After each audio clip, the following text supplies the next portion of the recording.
पढ़ेंगे सच्चिदानंद हीरानंद वात्स्यायन अज्ञे द्वारा रचित कविता यह दीप अकेला। इस कविता में कवि ने अपने पर दीपक का आरोप करते हुए स्वयं को समाज से जोड़कर लोक कल्याण की भावना व्यक्त की है। अर्थात जो कवि है, कवि का जीवन भी दीपक की तरह अकेला और स्नेह से भरा हुआ है। वह उसे लोक कल्याण के लिए समर्पित करना चाहता है। तो आइए पढ़ते हैं इस कविता को। यह दीप अकेला स्नेह भरा है, गर्व भरा मदमाता पर, इसको भी पंक्ति को दे दो। यह जन है गाता गीत जिन्हें फिर और कौन गाएगा। पंडुबा ये मोती सच्चे फिर और कौन कृति लाएगा। यह समीधा ऐसी आग हठीला विरला सुलगाएगा। यह अद्वितीय यह मेरा यह मैं स्वयं विसर्जित। यह दीप अकेला स्नेह भरा है, गर्व भरा मदमाता पर, इसको भी पंक्ति को दे दो। तो कवि क्या कहता है, यह दीप अकेला है, स्नेह से भरा हुआ है, गर्व से भरा हुआ है, परंतु इसको भी किसको दे दो, पंक्ति को दे दो। अर्थात इनको भी अन्य जो दीपक हैं उनके साथ एक पंक्ति में क्या कर दो, रख दो।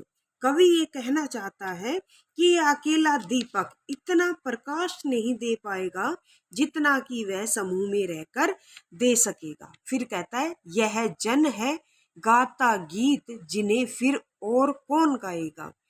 कवि कहता है यह एक व्यक्ति है, यह ऐसे गीत गाता है जिन्हें कोई अन्य नहीं गा पाएगा।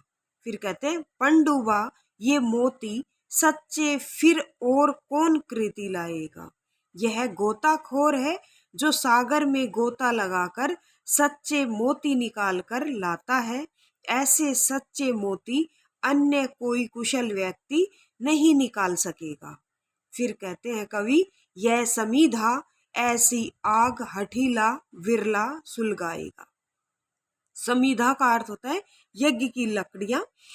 तो कवि कहता है यह यज्ञ की लकड़ियां हैं जिन्हें कोई विशेष हठीला व्यक्ति ही जला सकता है। यह अद्वितीय यह मेरा यह मैं स्वयं विसर्जित। क्या कहता है कवि, यह अद्वितीय यानी कि सबसे अनोखा है, यह मेरा है, यह मैं स्वयं क्या हो रहा हूँ, समर्पित हो रहा हूँ। यह दीप अकेला स्नेह भरा है, गर्व भरा मदमाता पर, इसको भी पंक्ति को दे दो। कवि कहता है कि उसका दीपक रूपी मन है वो दूसरों के प्रति क्या है, स्नेह रूपी तेल से भरा हुआ है और अकेला अपने आप जल रहा है। हालांकि वो क्या है, उसमें गर्व से भरा हुआ है, अपनी मस्ती से युक्त है, फिर भी उसे क्या है, समाज रूपी जो अन्य दीपक है उसके साथ कवि कहता है एक पंक्ति में रख दो। अर्थात एक पंक्ति में उसको भी जोड़ दिया जाए जिससे वह भी समाज का क्या कर सके, कल्याण कर सके। यह पंक्ति का जो अर्थ है आपकी कविता में वो है समाज, और अकेला जो दीप है उसकी बात कही है तो उसको कवि ने अपने मन के बारे में कहा, अपने आप को अकेला दीपक कहा है। कवि कहता है आगे यह मधु है स्वयं काल की मोना का युग संचय। यह गोरस जीवन काम धेनु का अमृत पूत पे। यह अंकुर फोड़ धरा को रवि को ताकता निर्भय। यह प्रकृत स्वयंभू ब्रह्म अयुत, इसको भी शक्ति को दे दो। यह दीप अकेला स्नेह भरा है, गर्व भरा मदमाता पर, इसको भी पंक्ति को दे दो। कवि कहता है कि उसका जो हृदय है वो किसके समान है, शहद के समान है, और जिसे कहे ना कि स्वयं काल की मोना, और मोना का अर्थ है मधुमक्खी, तो कहे उसे जिसे स्वयं समय रूपी जो मधुमक्खी है उन्होंने युग युग से क्या किया है, संचय किया उसका। यह गोरस जीवन काम धेनु का अमृत पूत पे। और यह क्या है? वह ऐसा दूध है जिसे समाज की जीवन रूपी कामधेनु ने अमृत के समान पवित्र दूध बनाया है। यह अंकुर, यह वह अंकुर है, फोड़ धरा को रवि को तख्ता निर्भय। कवि कहता है यह वह अंकुर है जो निर्भय होकर, जब पृथ्वी से अंकुरित होता है, बीज से अंकुरित होता है, तो निर्भय होकर सूर्य को ताकता रहता है। यह प्रकृत, प्रकृत का अर्थ होता है वास्तविक, स्वयंभू, अपने आप से उत्पन्न हुआ, ब्रह्म, नित्य चेतन सत्ता वाला, अयुत, सबसे असंबद्ध। तो कवि कहता है यह क्या है? वास्तविक है, अपने आप से उत्पन्न हुआ है, नित्य चेतन सत्ता वाला है, सबसे असंबद्ध है। इसको भी शक्ति को दे दो, इसलिए इसको क्या दे दो? इसलिए इसे भी शक्ति को दे दो। यह दीप अकेला स्नेह भरा। कवि कहता है उसका जो दीपक रूपी मन है वो क्या है? अकेला है, स्नेह से भरा हुआ है, गौरव और मस्ती यानी कि गर्व और मस्ती से वो चूर है, भरा हुआ है। परंतु इसको भी पंक्ति को दे दो, अर्थात इसको भी किससे जोड़ दो? समाज से जोड़ दो, अन्य दीपकों के साथ सम्मिलित कर दो। यह वह विश्वास नहीं जो अपनी लघुता में भी कांपा। कवि कहता है यह वह विश्वास नहीं है जो अपनी लघुता में भी कांप जाता है, विचलित हो जाता है कि वो तो छोटा है। नहीं, वह पीड़ा जिसकी गहराई को स्वयं उसी ने नापा। कवि कहता है वह उस पीड़ा को भी क्या है? सहन करता है, जिसकी गहराई को उसने स्वयं अनुभव किया है। फिर आगे कवि कहता है कुत्सा, अपमान, अवज्ञा के धुंधुआते कड़वे तम में। किस किस में?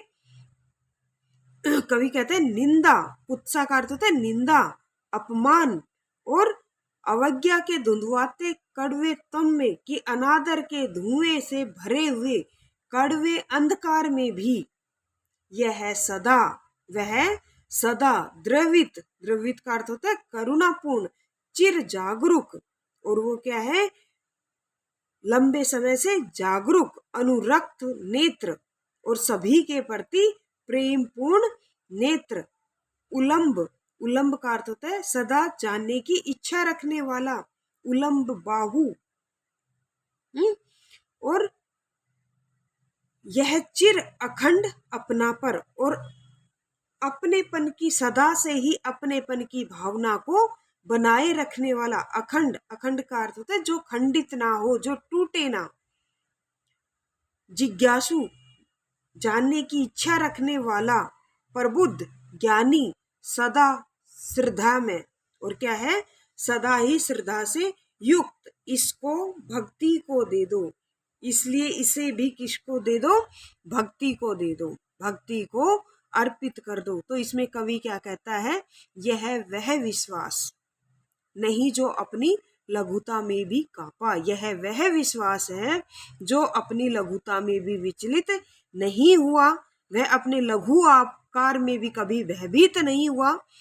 फिर कवि कहता है वह पीड़ा जिसकी गहराई को स्वयं उसी ने नापा, वह उस पीड़ा को भी सहन करता है जिसकी गहराई को उसने स्वयं अनुभव किया है।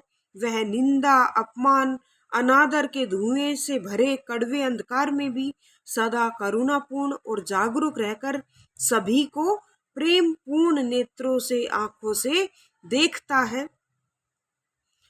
और वह सदा अपनी जो बाहें हैं वो ऊपर उठाकर अपनेपन को सदा अखंडित बनाए रखने की क्या करता है? वो घोषणा करता है। वह सदा जानने की इच्छा रखने वाला है, वह प्रबुद्ध है, ज्ञानी है, श्रद्धा से युक्त है।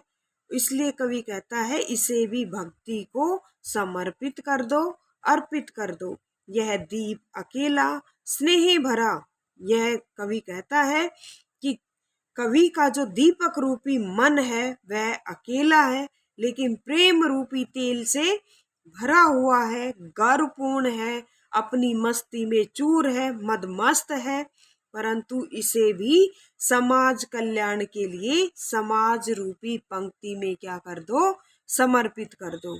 तो हमने पढ़ा जो कवि है, आपकी जो कविता है यह दीप अकेला, इसमें कवि ने अपने जीवन को दीपक की तरह अकेला और स्नेह से भरा हुआ बताया है। और इस कविता के माध्यम से कवि अपने जीवन को लोक कल्याण के लिए क्या है, समर्पित कर देना चाहता है, ताकि समाज के साथ जुड़कर वो क्या कर सके, समाज की भलाई के लिए, समाज के कल्याण के लिए कार्य कर सके। धन्यवाद।